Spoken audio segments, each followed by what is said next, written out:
American president മുന്നിൽ പഞ്ചപുച്ഛമടക്കി പേടിച്ചു നിന്ന് എല്ലാം ആവശ്യപ്പെട്ടത് വഴങ്ങിക്കൊടുക്കുന്ന ഒരു പ്രധാനമന്ത്രിയാണ് ഇന്ന് കാണുന്നത് ഈ കരാറിലൂടെ. ഇത് ചർച്ച ചെയ്യണ്ടേ?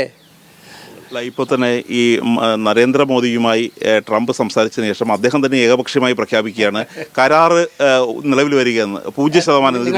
നിങ്ങൾ 2 കോളവും ഞാൻ കണ്ടു പത്രങ്ങളിൽ. ട്രംപ് പറഞ്ഞ കാര്യങ്ങൾ, മോദി പറഞ്ഞ കാര്യങ്ങൾ.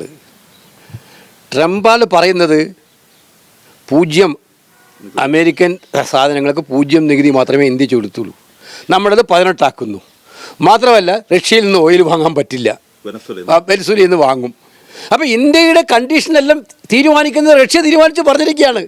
പ്രധാനമന്ത്രിയുടെ ആണെങ്കിൽ ഇത്രയും നല്ലൊരു പ്രസിഡന്റ് വേറെ ഇല്ല എന്നുകൊണ്ട് അദ്ദേഹത്തിന് നന്ദി പറയുന്ന ഇത്രയേറെ കീഴടങ്ങലില്ല ഒരു രാജ്യമായിട്ട് നമ്മുടെ രാജ്യം മാറുന്നത് സത്യത്തിൽ കണ്ടുകൊണ്ടിരിക്കാൻ പറയും. ഇവരാണോ ദേശാഭിമാനം പറയുന്നത്? അമേരിക്കൻ പ്രസിഡന്റ് മുന്നിൽ പഞ്ചപുച്ഛമടക്കി പേടിച്ചു നിന്ന് എല്ലാം ആവശ്യപ്പെട്ടത് വഴങ്ങിക്കൊടുക്കുന്ന ഒരു പ്രധാനമന്ത്രിയാണ് ഇന്ന് കാണുന്നത് ഈ കരാറിലൂടെ. ഇത് ചർച്ച ചെയ്യണ്ടേ?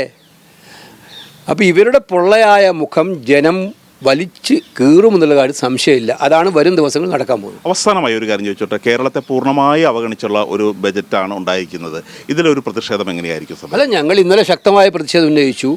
ബജറ്റ് പ്രസംഗങ്ങളിലും ഈ നന്ദിപ്രമേയ ചർച്ചയിലും ഇത് ഉന്നയിക്കാൻ തന്നെയാണ് തീരുമാനിച്ചിരിക്കുന്നത്.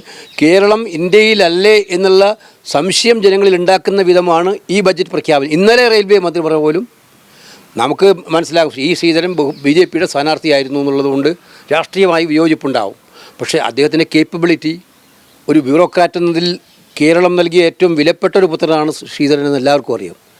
അദ്ദേഹത്തോട് മന്ത്രി സംസാരിച്ചു. ഇന്നലെ മന്ത്രി പറഞ്ഞത് അതിനകത്ത് ഉറപ്പ് അതിവേഗ റെയിൽ എന്ന കാര്യത്തിൽ ഉറപ്പ് വരാൻ തയ്യാറല്ല. ഇപ്പോൾ എനിക്ക് അതിനകത്തുള്ള സംശയം, ഇത് മുഖ്യമന്ത്രി നേരത്തെ പറഞ്ഞിട്ടുണ്ട്, 4 ദിവസം മുമ്പേ പറഞ്ഞിട്ടുണ്ട് കേന്ദ്രമന്ത്രി ഉറപ്പൊന്നും കൊടുത്തില്ല എന്ന്. മനസ്സിലായില്ലേ? അപ്പോൾ മുഖ്യമന്ത്രിക്ക് ഇത് അറിയാമായിരുന്നു, നേരത്തെ കേന്ദ്രമന്ത്രി ഉറപ്പൊന്നും കൊടുത്തിട്ടില്ലെന്ന്. അപ്പോൾ കേരളത്തെ അവഗണിക്കുന്ന കാര്യത്തിൽ കേന്ദ്രവും കേരളത്തിന് വേണ്ട കാര്യങ്ങൾ ചോദിച്ചു വാങ്ങിയിരിക്കുന്ന കാര്യത്തിൽ സംസ്ഥാനവും രണ്ടും കേരളത്തോട് നീതി കാണിക്കുന്നില്ല എന്നതാണ് യാഥാർത്ഥ്യം.